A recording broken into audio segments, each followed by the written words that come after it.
Bonjour à tous. On va continuer notre étude dans Marc. Donc, comme vous pouvez voir, on va être dans Marc 1, versets 29 à 39. Marc 1, versets 29 à 39. En sortant de la synagogue, ils se rendirent avec Jacques et Jean à la maison de Simon et André. La belle-mère de Simon était couchée ayant la fièvre. Et aussitôt, on parla d'elle à Jésus. S'étant approché, il la fit lever en lui prenant la main. Et à l'instant, la fièvre la quitta, puis elle est servie. Le soir, après le coucher du soleil, on lui amena tous les malades et les démoniaques. Et toute la ville était rassemblée devant sa porte. Il guérit beaucoup de gens qui avaient diverses maladies. Il chassa aussi beaucoup de démons, et il ne permettait pas aux démons de parler, parce qu'ils le connaissaient. Vers le matin, pendant qu'il faisait encore très sombre, il se leva et sortit pour aller dans un lieu désert, où il pria. Simon et ceux qui étaient avec lui se mirent à sa recherche, et quand ils l'eurent trouvé, ils lui dirent « Tous te cherchent !» Il leur répondit « Allons ailleurs, dans les bourgades voisines, afin que j'y prêche aussi, car c'est pour cela que je suis sorti. » Et il alla prêcher dans les synagogues, par toute la Galilée, et il chassa les démons. Qu'est-ce qui caractérise Jésus? Quel attribut de Jésus Marc veut nous montrer? Lorsqu'on pense à Jésus, est-ce qu'il y a une manière qu'on le perçoit? Est-ce que c'est la manière qui nous est présentée dans les évangiles? On verra que dans le passage qu'on a lu, que Jésus est présenté avec une autorité toute puissante et que Jésus est soumis irrévocablement à son Père. Donc, dans ces versets qu'on a lus, on va voir à quel point l'autorité de Jésus, elle est toute puissante. Et là, on va regarder les versets 29 à 34 par rapport à ça. Et on va voir la soumission de Jésus dans les versets 35 à 39. Donc, on commence et on veut se rappeler de l'idée principale. Donc, Jésus, on se souvient, Marc nous a déjà présenté, c'était le premier titre que Marc avait donné à Jésus. Il est le Fils de Dieu. Et Jésus, le Fils de Dieu, démontre son autorité de manière puissante sur tous les plans. Donc, on va le voir, et on l'a vu la semaine passée, spirituellement, mais aussi physiquement, et ça en se soumettant au plan divin. Donc, Jésus, le Fils de Dieu, démontre son autorité de manière puissante sur tous les plans, physiques et spirituels, en se soumettant au plan divin. Donc, on voit Jésus qui sort de la synagogue. Donc, si vous vous souvenez, on avait vu que Jésus avait été à la synagogue et pendant ce temps, il y avait eu un homme possédé par un démon que Jésus avait guéri. Et par la suite, après tout cet événement-là, sa renommée s'est répandue. Et après cet événement-là, on voit que Jésus sort de la synagogue et en fin de compte, on a comme l'impression, comme on a vu, qu'il n'y a pas de temps pour Jésus. C'est comme ça se déroule dans une cadence assez accélérée. Et là, une cadence qui va nous amener jusqu'à la mort de Jésus. Et présentement, c'est ça. Aussitôt que la synagogue est terminée, on voit que Jésus sort de la synagogue et va aller ainsi à la maison de Simon et André. Mais c'est comme si on a l'impression que Jésus n'a pas le choix de suivre une certaine direction que son Père a établie. De son baptême à la croix, en passant par ses moments de prière avec son Père, tout est déjà prévu dans une séquence bien arrêtée. Et ici, la guérison de la belle-mère de Simon fait partie de ces événements-là. Donc, ils vont se rendre à la maison de Simon et André. Donc, les habitations juives de ce temps-là étaient un peu des maisons entourées avec un milieu commun et il y avait une clôture, comme on peut voir, qui fermait ce lieu-là. Donc, l'histoire, les historiens et aussi les archéologues ont découvert que la maison de Simon, selon la tradition, était très proche de la synagogue dans laquelle Jésus avait délivré l'homme démoniaque. Donc, si on retourne dans le lieu de Capernaum, on a encore les vestiges de cette synagogue-là. Et les gens ont vu des vestiges aussi de l'habitation des diverses maisons du premier siècle. Et ils pensent que réellement, la maison de Simon et André était à 1-2 minutes de la synagogue. Donc, lorsque vous lisez, beaucoup de personnes vont caractériser ça comme ça pour ce qui est de la maison de Simon. Donc, c'est un parcours assez court que Jésus fait vers la maison de Simon et André. Et donc, cette disposition architecturale, c'était vraiment la vie commune et ça permettait d'avoir plusieurs générations ensemble qui cohabitaient et qui pouvaient ainsi s'aider dans toutes les tâches de la maison. Et donc, Jésus va vers la belle-mère de Simon et elle est couchée et elle a, qu'est-ce qu'on dirait, de la fièvre. Ici, on peut constater la compassion de Jésus pour les gens. On constate, premièrement, regardez, il lui prend la main. Donc ici, c'est vraiment Jésus qui démontre sa compassion. Lorsque plusieurs, devant la maladie, voudraient se retirer, s'éloigner, ne pas s'approcher, Jésus, lui, il s'empresse, il a une immunité par rapport à la maladie, et on voit ça de manière constante. La semaine prochaine, on va voir, il va même toucher un lépreux.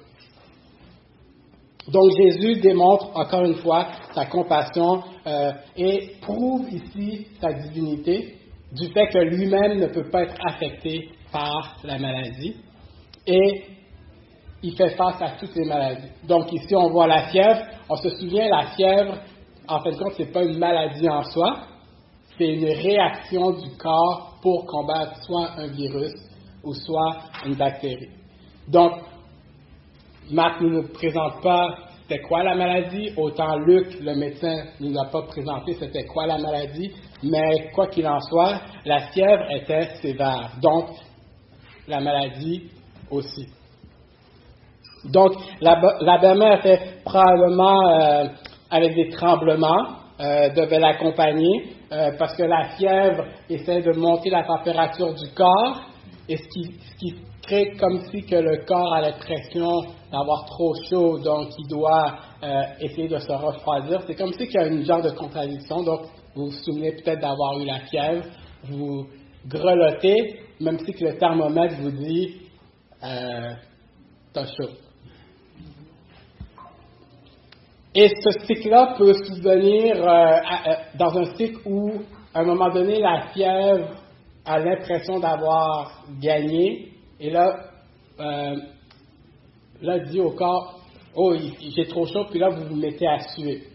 Je ne sais pas si vous avez remarqué après une fièvre, vous vous mettez à suer parce que là, le corps essaie de récompenser pour vous refroidir. Mais ce cycle-là, dépendamment de la maladie que vous avez, peut se passer où vous êtes, je vais mettre une couverture, puis la seconde après, je vais enlever ma couverture, je vais mettre ma couverture, et ainsi de suite. Mais Luc nous rappelle, quand on lit Luc, que la fièvre était vraiment sévère, donc elle a probablement vécu dans tout cet état-là, était probablement la raison pour laquelle que les disciples sont venus et ont amené Jésus à la maison. Donc, on ne sait pas à quel moment elle avait cette fièvre-là, mais on peut avoir l'impression que quand avoir Jésus avec nous, on va l'amener chez nous pour qu'il puisse faire un miracle quelconque. Remarquez que Jésus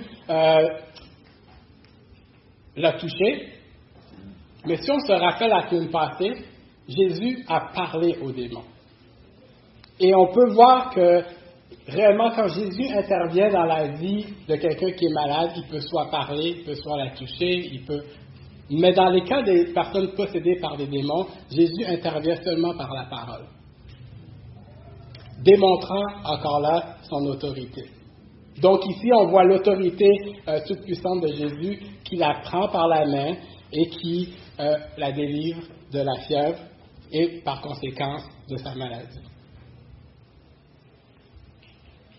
Comme à l'habitude, la guérison de Jésus, elle est complète. Elle est totale. Elle est immédiate. Et on voit cela parce qu'elle peut se lever et les servir. Généralement, après une fièvre, vous allez peut-être rester encore couché dans votre lit, vous allez vous asseoir dans votre fauteuil, peut-être regarder la télé, lire, mais vous n'allez pas être en train d'aller couper votre gazon, aller faire recevoir plein de gens chez vous. Quand c'est écrit que puis elle est servie, c'est vraiment pour montrer à quel point Jésus, la guérison qu'il a offerte était parfaite, complète. Il n'y a pas besoin de récupération, pas besoin de temps de repos. Par la suite, on voit qu'il y a comme un temps. Donc, ici, puis elle est servie, puis tout de suite, on va être ramené au soir. Mais il y a comme un temps. Remarquez le privilège que ces gens ont eu d'être dans la présence de Jésus dans cette maisonnée-là. Pendant quelques heures, ils ont pu s'entretenir avec Jésus. C'est comme une pause qui est là dans le cours de l'événement qu'on pourrait passer outre, mais il s'agit d'une rare occasion où on peut voir et constater la relation intime que Jésus avait avec ces gens. Il a mangé avec eux et pendant ce temps-là, il y a, on pourrait dire, rien qui se passe que peut-être les enseignements que Jésus leur adresse et la relation qu'il a avec eux. Parfois, on pense à Jésus et qu'est-ce qu'on pense avec Jésus? C'est des foules et des foules et c'est tout le temps entouré de gens, entouré de foules. Et là, ici, dans les quelques heures, pendant que les sœurs se sont assis, ils ont pu avoir l'occasion de passer du temps avec Jésus. Et finalement, après le coucher du sabbat, nous montre qu'on était dans la journée du sabbat. Donc, le sabbat ne permettait pas aux gens de travailler. Et donc, le coucher du soleil marquait la fin du sabbat.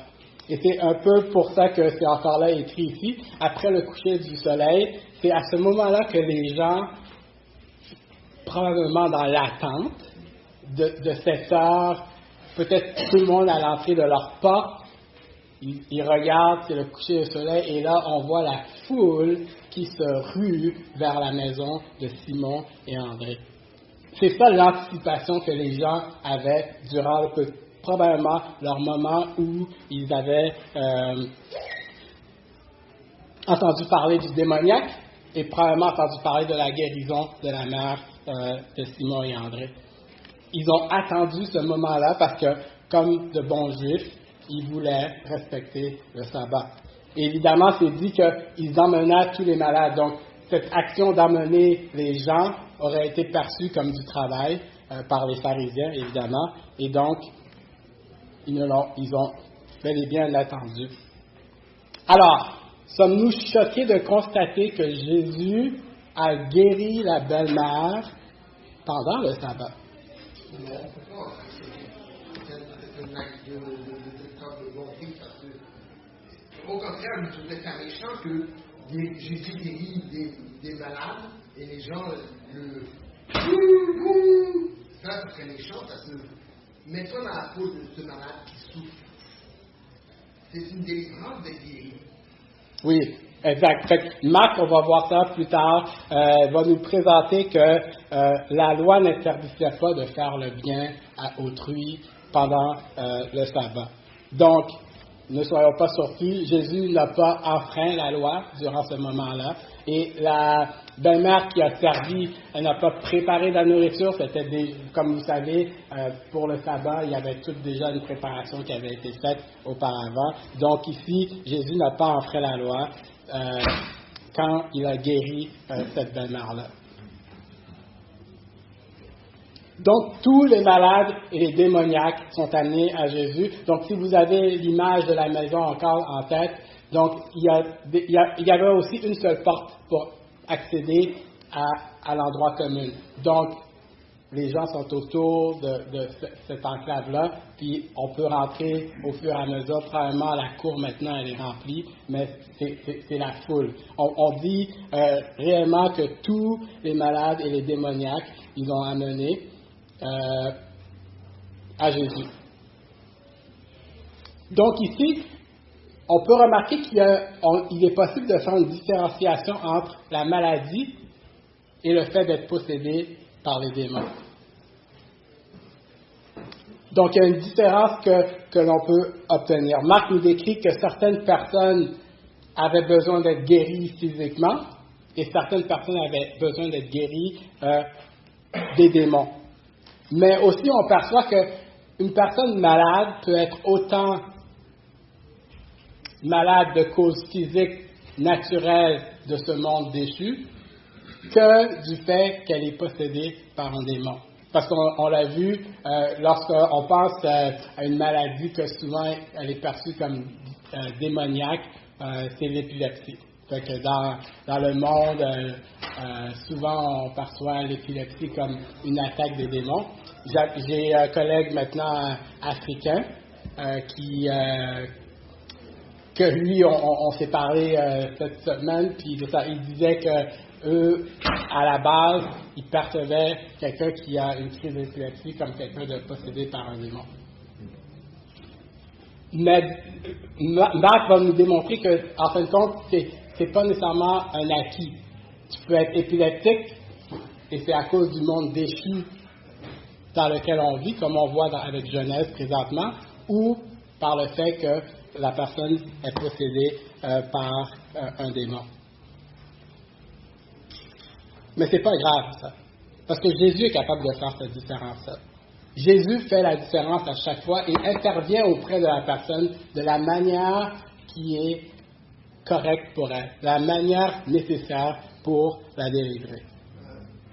Juste une question. Pour être possédé par un démon, est-ce qu'il faut fréquenter l'occultisme, etc.? Non. Mais on va revenir à ça. On va revenir... parce que moi, je me suis posé des questions par rapport à ça. Et donc, cet aspect-là est important. Et donc, il ne faut pas nécessairement juger quelqu'un qui est malade et penser qu'elle est possédée. Et il ne faut pas nécessairement croire que quelqu'un que les démons n'existent plus et qu'ils n'ont pas encore une action réelle dans ce monde-là. Et ainsi, on voit la diversité à propos de tous les malades et les démoniaques. Donc, il y a une distinction à faire entre être possédé par un démon et être sous l'emprise ou l'influence de démons. Fait qu'ici, je fais comme une genre de parenthèse par rapport à l'aspect d'être possédé, critiqué par un démon, pour en fin de compte nous encourager tous en tant que chrétiens. Donc, la possession démoniaque signifie que le démon exerce réellement un contrôle sur le corps humain, sur l'être de la personne, les pensées, les actions, tandis que l'oppression ou l'influence est vraiment se produit lorsque plusieurs démons peuvent assaillir et spirituellement une personne ou le poussent au péché. Dans la théologie systématique de MacArthur, il est dit, dans l'Écriture, le terme démoniaque désigne l'invasion du corps de la victime par un démon ou des démons. Celui-ci ou ceux-ci exerce un contrôle vivant et autoritaire sur la victime et ne peut résister efficacement. Donc, l'une des actions, une action vraiment intérieure. Donc, lorsqu'on est possédé, c'est vraiment une action intérieure qui nous est faite. Lorsqu'on est opprimé par le démon, c'est une action vraiment extérieure. Et l'image qu'on a souvent de quelqu'un possédé et qu'on voit à quel point il était sous l'emprise, c'est l'homme que Jésus rencontre lorsqu'il traverse la mer et qu'il rencontre le démoniaque, comment il est vraiment sous le contrôle constant de ces démons-là. Encore là, quoi qu'il en soit, Jésus est capable de faire la différence et va agir de manière exacte pour prendre soin de ces gens-là. Donc, pendant mon étude, une question qui m'est survenue, c'est est-ce possible pour un chrétien d'être possédé par un démon? Non. Oui. Oui. Non. Oui. OK. OK. Oui, j'aurais une question justement. Est-ce qu'un démon pourrait juste, sur une personne, est-ce qu'un démon peut juste créer quelque chose de négatif ou quelque chose aussi qui est comme, qui peut être une crise, mais pas, comme exemple, crise d'épilepsie, mais qui n'est pas rien de négatif, que c'est juste comme des exemples, des yeux que je sais plus où je suis ou quelque chose comme ça. Ça peut être comme moins démoniaque avec un côté de base. Si jamais je ne réponds pas à la question dans l'explication, on pourra y revenir, mais je pense que je vais y répondre. OK. Premièrement, je veux dire qu'il y a différents courants de pensée. Il y a des gens qui vont croire que c'est possible et il y a des gens qui vont croire que c'est pas possible. Je m'assois sur la catégorie de gens qui croient que c'est pas possible et on va voir pourquoi. La première piste que l'on a, c'est qu'on va remarquer l'interaction que les démons ont avec Jésus. Les démons, dans la plupart de leur interaction avec Jésus, c'est quoi leur attitude envers Jésus? La peur. La peur. Ils savent que c'est Jésus. Ils savent que c'est Jésus. Ils savent que c'est Jésus. Donc ici, on a les personnes possédées par les démons dans les évangiles affichent une attitude mêlant soumission et crainte avec Jésus. Donc on peut voir ça dans Marc 1,24 et dans Marc 34. Donc la semaine passée, on l'a vu, comment le démon avait peur de Jésus. Jésus, on a vu là, il est juste entré dans la salle. C'est comme si Jésus entrait ici, puis là tout de suite, les démons, s'il y aurait quelqu'un de possédé par un démon, ben, tout de suite, il réagirait. La présence même de Jésus crée ça. C'est cette autorité-là que Jésus a qui fait en sorte que dans la présence de Jésus, les démons se révèlent. Et évidemment, une personne possède un démon, c'est pas n'importe qui va prier avec cette personne-là. Si la personne n'a pas vraiment la puissance de Dieu avec lui, il ne peut pas prier avec le démon. Oui, on voit ça aussi que les disciples, Jésus leur dit de partir 2 à 2, ils reviennent puis ils disent on n'a pas pu chasser les démons, puis il a dit vous manquez de prière ou de foi. Okay? Donc il y a cet aspect-là. Maintenant, nous, on possède l'Esprit Saint. Et on peut voir dans la Bible la cohabitation entre les ténèbres et la lumière n'est pas possible. Et de ce fait, en ayant l'Esprit Saint qui est caractérisé comme étant Dieu, comme Jésus est Dieu, l'autorité que l'Esprit Saint possède ne pourrait permettre à un chrétien d'être possédé par un démon.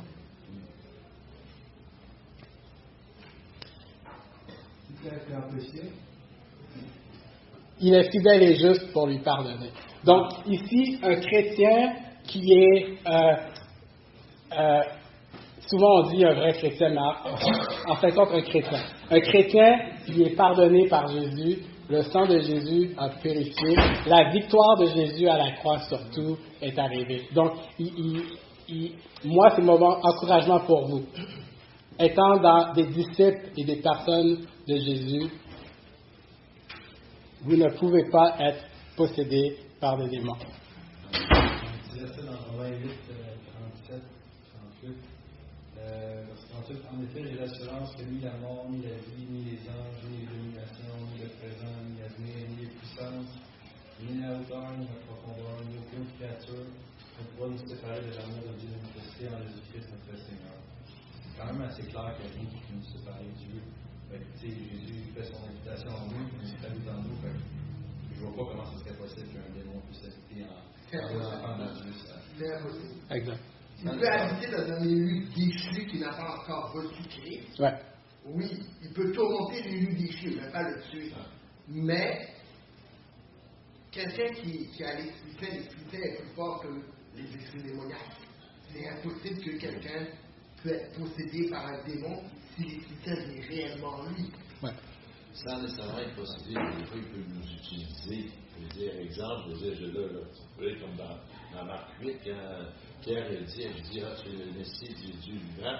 Puis là, Jésus dit, bon, dans 3 jours, on va mourir. Puis là, Pierre commence à lui faire des reproches pour faire qu'est-ce que tu dis. Mais là, Jésus, il dit, va-t'en, passe derrière moi, Satan, tu ne penses pas comme Dieu, mais comme les hommes. Ouais. C'est ça, il ne dit pas à Pierre, t'es un démoniaque. Non, mais il dit, Satan a une influence sur toi, simplement. Exact. On va voir, c'est mon deuxième une point. petite nuance Oui. entre être possédé et être, comment dire, influencé. Exact, exact. Je pense que ça aussi essayer de nous faire peur, nous tourmenter dans ce sens-là, mais jamais habiter notre corps. Ouais. Donc, c'est ça. Mon deuxième point que je voulais amener, c'était par rapport à ces deux affaires. Donc, il y a des gens peut-être qui ont eu l'impression de voir des chrétiens être possédés, mais la conclusion est que ce n'étaient pas des chrétiens. Ils ont peut-être affirmé qu'ils étaient des chrétiens, mais ils n'étaient pas. Si on est faible, on peut les posséder. Si on est faible, on est spirituel. Non, c'est ça. La faiblesse va te demander de la prière. Par contre, comme je pense que c'est assez clair, on a peut-être eu des expériences qui nous ont fait croire que les chrétiens pouvaient être possédés. Et j'ai même lu que des missionnaires, des fois, ont cru ça. Mais la réalité est que quelqu'un qui est en Jésus est protégé. Par ça, les démons vont jamais nous prendre notre place. C'est ça. Donc, après ça, dans ma réflexion, donc peut-on conclure que toutes les maladies qui touchent les chrétiens sont des causes naturelles seulement, et donc il y a la conséquence du monde déchu, et ne sont pas des maux provoqués par les démons. Donc c'est là la bémol, comme on vient de l'expliquer, et peut-être que c'est là la perspective que l'on a, qu'on a l'impression que quelqu'un est possédé par des démons chrétiens, mais il y a l'aspect, encore là je vais citer la théologie systématique de MacArthur par rapport à ça, qui dit, en revanche, ils peuvent être tourmentés. Donc là il parle des chrétiens. En revanche, ils peuvent être tourmentés, opprimés, harcelés extérieurement, et même de manière très sérieuse. Donc, il y a l'exemple de Saül, le roi Saül. Encore, ça dépend de votre théologie par rapport à sa foi, mais si vous pensez qu'il a été loin de l'Éternel, il y a le roi Saül, et il y a aussi Paul qui dit qu'un ange de Satan le fait souffrir au moyen d'une écharpe dans la chair, et là, tu as mentionné l'exemple aussi de Pierre. Donc, ici, il ne faut pas non plus être aveuglé du fait qu'il y a une oppression spirituelle autour de nous, que l'on voit par les persécutions qui surviennent auprès de chrétiens à travers le monde, où les démons peuvent utiliser d'autres gens, où la maladie, alors, peut être aussi une certaine forme d'oppression démoniaque. Donc ici, pour moi, c'est vraiment de vous encourager d'avoir l'assurance que Jésus a tout fait et il a pris soin de tout pour nous en tant que chrétiens, que vos cœurs ne se troublent point. Donc ici, on continue. Toute la ville était rassemblée. Ici, on a Capernaum, la ville. C'est vraiment une petite ville. Certaines pensent que c'était 12 000 à 15 000 personnes. Et après ça, il y a des variations qui peuvent aller de 3 000 à 15 000 personnes. Donc, c'est un petit village, une petite ville. Une ville assez importante dans le ministère de Jésus. On va retourner à Capernaum souvent. Mais une ville qui est en soi incrédule devant les nombreux miracles que Jésus fait. Donc, ayant vu Jésus guérir un démoniaque, guérir une malade, il s'empresse d'aller vers Jésus. Imaginez donc la scène, encore une fois, dans ce moment tranquille que Jésus avait avec cette famille-là, tout à coup, une foule innombrable de gens entourent cette maison-là. Ici, on peut vraiment affirmer que tous ceux qui sont venus à Jésus ont été guéris. Il y a certains qui pensent que au temps de Jésus, le taux de maladie a diminué drastiquement, sinon complètement. Du fait de Jésus guérissait les gens et chassait les démons. Jésus guérit n'importe qui. Il ne fait pas exception de cas. Il ne s'attend même pas à ce que la personne ait la foi. Ça fait partie de la pratique de Jésus de guérir et de chasser les démons. Mais ceux qui ont été guéris, beaucoup d'entre eux ont eu la foi. Oui, oui. Quand les lépreux, même s'il y a un qui est revenu, les autres, ils ont eu la foi pour dire que Jésus pouvait les guérir. Exact. Même s'ils n'ont pas remercié. Oui. Donc, Jésus guérit beaucoup de gens.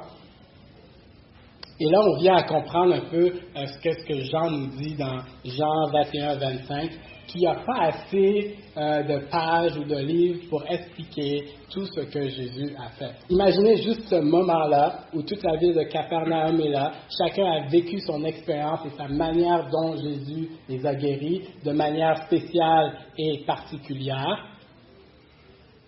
Le nombre de livres qu'on aurait. À ce moment-là, Jésus m'a touché. À ce moment-là, Jésus a pris de la salive et l'a mis sur mes yeux. À ce moment-là. Et ainsi, juste pour le cas de cette ville-là, on aurait des livres et des livres et des livres. Et Jésus, ça faisait partie de sa pratique d'exercer des miracles. Pour montrer quoi? Qu'il est le Fils de Dieu. Pour montrer quoi? Son autorité. Sa puissance. Et ainsi, beaucoup sont représentés ici. Donc, il ne faut pas comprendre que à un certain moment, Jésus n'a pas pu guérir quelqu'un. Parce que là, on nous dit que toute la ville est là, mais il nous dit que beaucoup ont été guéris. Il faut un peu plus peut-être voir que dans cette file-là, il y en a encore une autre file derrière toi. Tu regardes en avant, il y a beaucoup de gens. Derrière toi, il y a beaucoup de gens. Mais tous les gens qui sont venus à Jésus ont probablement été guéris. Ce qui fait qu'il y a eu beaucoup de gens, mais ce n'était pas tous les gens.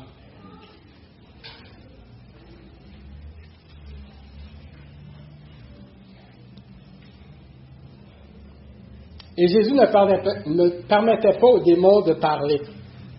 Donc la question que je pose, c'est pourquoi Jésus ne permet-il pas aux démons de parler? Il y avait un mot qu'on essaie ici. OK. Il dit, c'est toi les maîtres. C'est ça qu'il ne laissait pas parler. OK. Si les démons parlaient trop, il inciterait les Israélites à faire Jésus roi. Ouais. Tout de suite. Et juste pour te dire, les démons, c'était des anges autrefois qui servaient Dieu. Moi, je crois que mon interprétation, c'était des anges déchus qui servaient Dieu. Alors, c'est normal que les démons le connaissent. Et aussi, Jésus ne veut pas que les démons leur rendent gloire pour dire c'est le Fils de Dieu, etc. Il veut se révéler par lui-même, pas par les démons, etc. Exact. Donc, on l'avait vu un peu la semaine passée avec Matthieu. Justement, la révélation que Jésus s'attend, il ne veut pas une révélation de la bouche d'un menteur. Donc, déjà, là, Jésus veut s'assurer que quand il se révèle, ça vient de lui.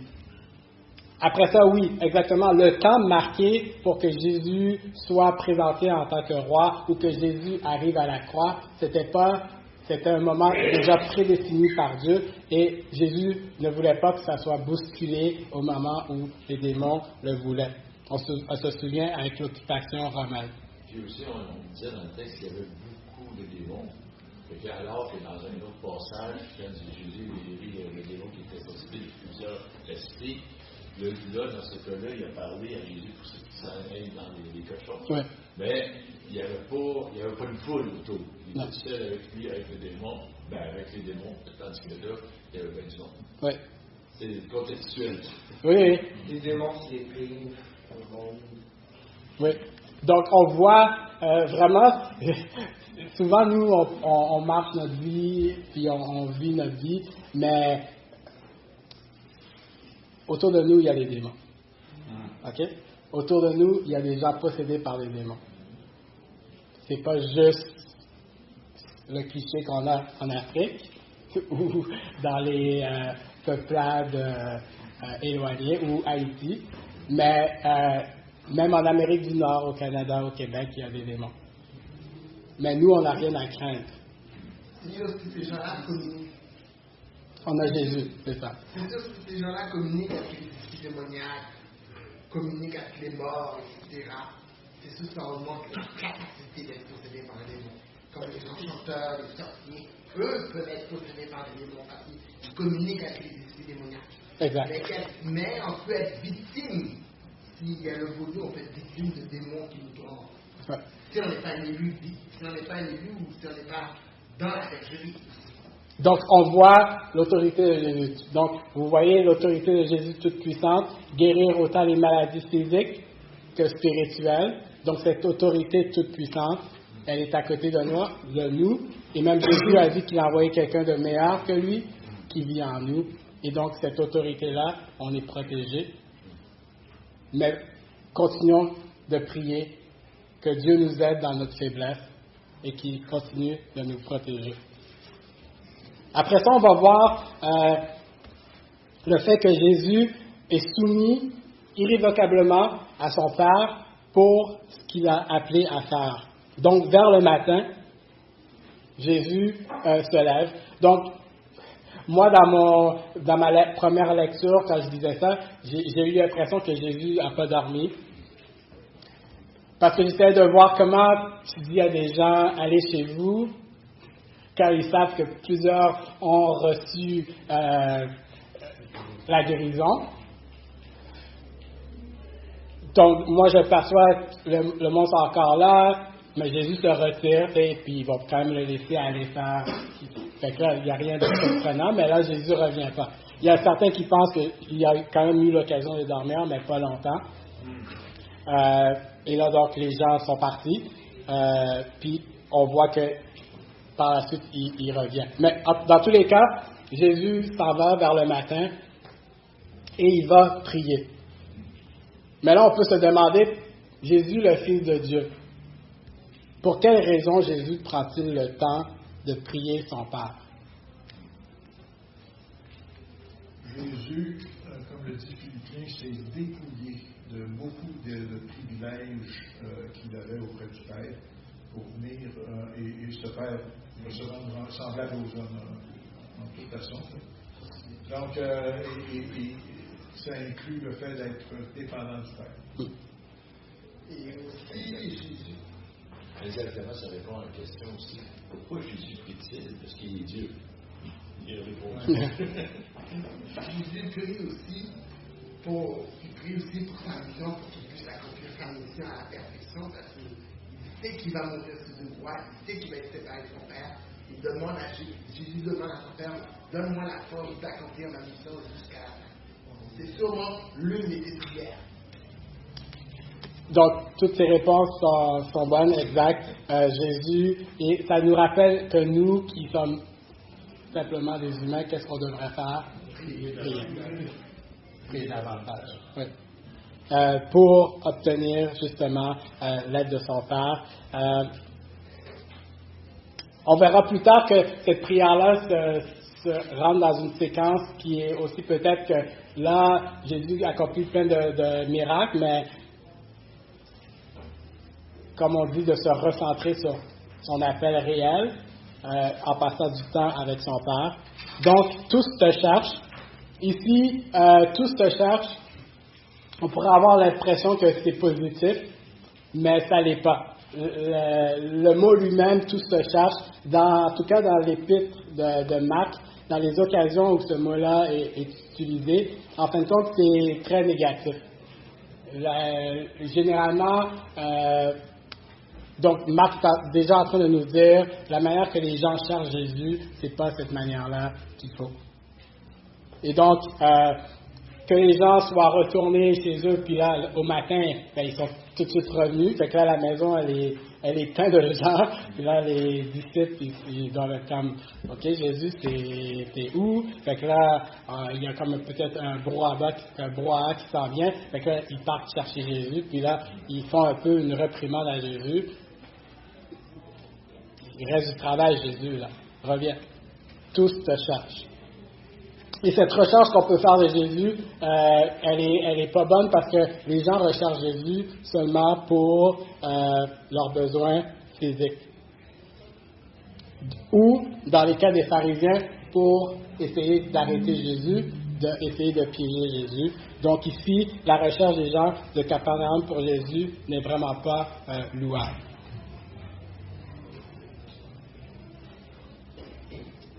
Donc Jésus, ici, sort pour aller dans un lieu désert et Jésus sort aussi pour aller, va dire que je vais sortir pour aller prêcher. Et ici, on va vraiment, Marc nous présente comme un genre de parallèle entre ces deux cas-là, où Jésus, il s'en va.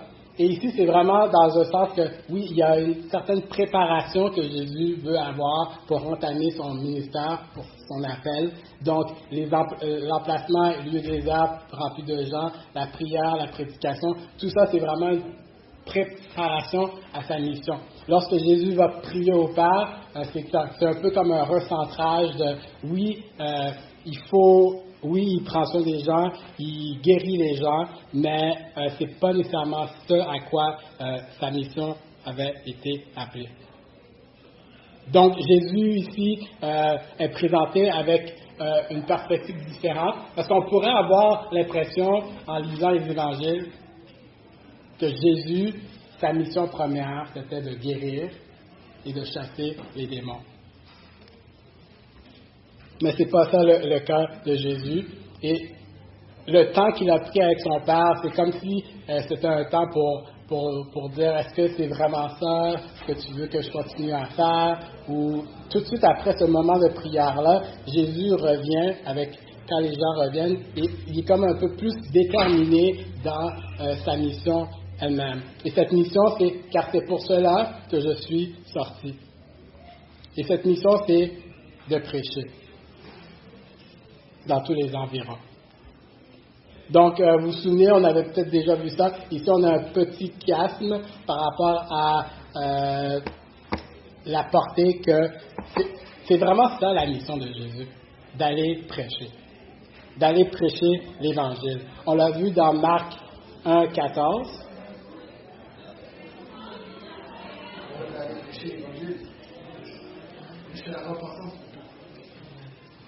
Après que Jean eut été livré, Jésus alla dans la Galilée prêchant l'Évangile.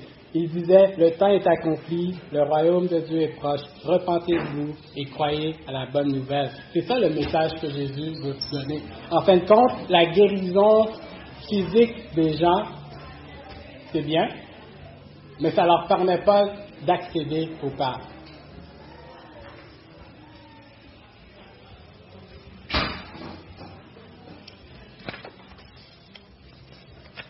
Donc, Jésus, ici, nous présente son objectif premier, ce n'est pas de guérir. Et nous, on doit se poser la question, est-ce qu'on est comme les gens de Capernaum qui viennent à Jésus pour des besoins physiques seulement, ou on est là et on a compris qu'on a besoin de Jésus pour nos besoins spirituels? Donc, quelle est notre raison de venir à l'Église? Est-ce que c'est pour satisfaire nos besoins, occuper notre temps, peut-être pour élever notre statut, ou c'est de venir au pied de Jésus et de l'adorer? Se nourrir de la parole de Dieu.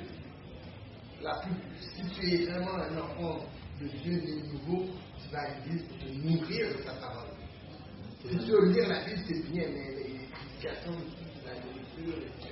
Oui, et ça me rappelle l'histoire dans Luc 10, 41, 42, de Marie et de Marc, où on voit Marc qui est affolé à plusieurs tâches, mais Jésus lui dit, regarde Marie, elle a choisi la bonne part. Et nous, quand on vient à l'Église, on devrait être de ces personnes-là qui se ressentent sur ce que on vient et on veut s'asseoir au pied de Jésus pour l'écouter.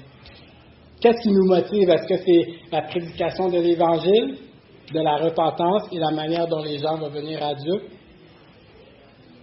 Donc c'est ça. Avec tous les miracles que Jésus a fait, ça serait facile de penser que c'est ça que nous aussi on devrait faire. Aider les gens à enlever en eux tous leurs besoins physiques. On aurait l'impression qu'on devrait être dans toutes les causes humanitaires. Mais réellement, lorsqu'on veut faire d'évangélisation ou de la mission, il faut absolument que le message soit prêché. Il faut absolument présenter aux gens leurs besoins de Jésus. Et Jésus, c'est ça qu'il a fait. Il s'est soumis au plan de Dieu. Il dit, c'est pour cela que je suis sorti, je vais aller prêcher. Après avoir parlé au Père, il va prêcher. C'est à ça que le Père l'a appelé.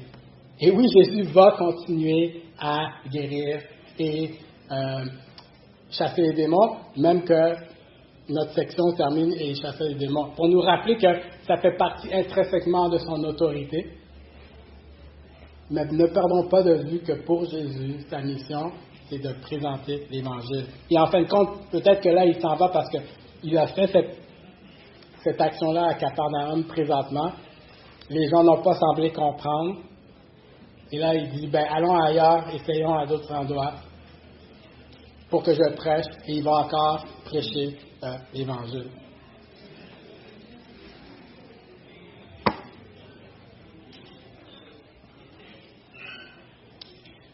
Comment donc évoqueront-ils celui en qui ils n'ont pas cru?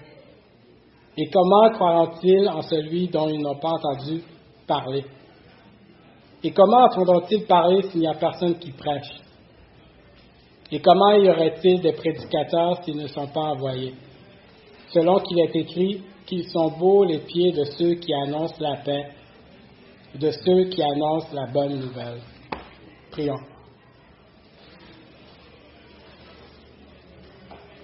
Père, je te remercie encore une fois pour ta parole et pour le fait qu'on peut venir et être encouragé par celle-ci. Merci de nous avoir permis de te connaître, d'avoir accès au Père et principalement d'être habité par ton esprit. Donne-nous de pouvoir l'écouter, de pouvoir le réjouir et non l'attrister. Je te demande de nous donner de se rappeler des promesses que l'on a en toi, que la victoire, tu l'as déjà acquise. Merci du fait qu'un jour, on sera réunis avec toi. Rappelle-nous que, oui, tu prends soin de nos besoins physiques et on te remercie pour cela, mais réellement, ce que nous avons besoin, c'est que tu prends soin de nous spirituellement. Et on sait que tu l'accomplis à tous les jours. En ton nom, amen.